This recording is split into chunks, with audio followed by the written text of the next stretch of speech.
প্রধানমন্ত্রী তারেক রহমানের সঙ্গে সৌজন্য সাক্ষাৎ করছেন ঢাকায় নিযুক্ত ভারতের হাই কমিশনার দীনেশ ত্রিবেদী। এই মুহূর্তে সচিবালয়ে আছেন সহকর্মী হাসান ওয়ালি। সরাসরি যাচ্ছি তার কাছে। ওয়ালি,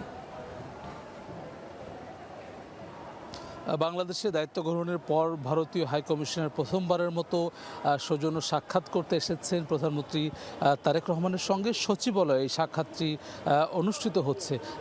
কিছুক্ষণ আগেই তিনি প্রবেশ করেছেন এবং এখন অর্থাৎ 11টা নাগাদ কিন্তু আসলে এই আনুষ্ঠানিকভাবে সাক্ষাৎটি এটি শুরু হয়েছে। আমরা জানি যে গতকালকে পররাষ্ট্রমন্ত্রীর সঙ্গেও সাক্ষাৎ করেছেন ভারতীয় হাইকমিশনার এবং এটি কিন্তু আসলে বেশ কিছুদিন যাবতই যে আলোচনা হচ্ছে ভারতের সঙ্গে সম্পর্ক নিয়ে, বিশেষত দিল্লিতে অবস্থানরত পতিত স্বৈরাচার শেখ হাসিনা তিনি বক্তব্য রেখেছেন ভার্চুয়াল। তারপরে যেই টানাপোড়েনে যে নানান ধরনের আলোচনা চলছে এবং সেটির ঘটনার পরিপ্রেক্ষিতে বাংলাদেশের তরফ থেকে যেই বার্তা দেওয়া হয়েছে, বিবৃতি দেওয়া হয়েছে পররাষ্ট্র মন্ত্রণালয়ের পক্ষ থেকে, সে সবকে কেন্দ্র করে কিন্তু আসলে এক ধরনের আলোচনা ছিল এবং তার মধ্যেই কিন্তু এই সৌজন্য সাক্ষাৎ সেটি অনুষ্ঠিত হচ্ছে।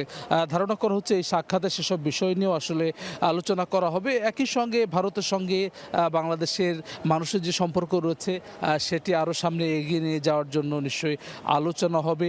এর বাইরেও সীমান্তে হত্যা, পুশিন সহ নানান ধরনের যেসব আলোচনাগুলো রয়েছে, যেসব ইস্যু এই মুহূর্তে রয়েছে সেসব নিয়ে আসলে আলোচনা হবে।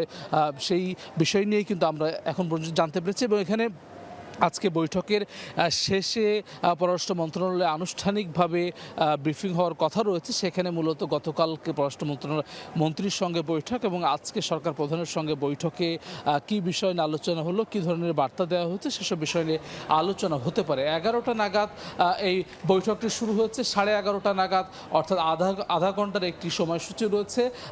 আলোচনা করে আসলে বের হবেন এবং এর পরবর্তীতে আনুষ্ঠানিকভাবে ব্রিফিং হলে কিন্তু আসলে এই সাক্ষাতে কী বিষয়ে আলোচনা হচ্ছে বা কী ধরনের বার্তা দেওয়া হচ্ছে সে বিষয়ে জানা যাবে। সহকর্মী হাসান ওয়ালি যুক্ত হয়েছিলেন সচিবালয় থেকে।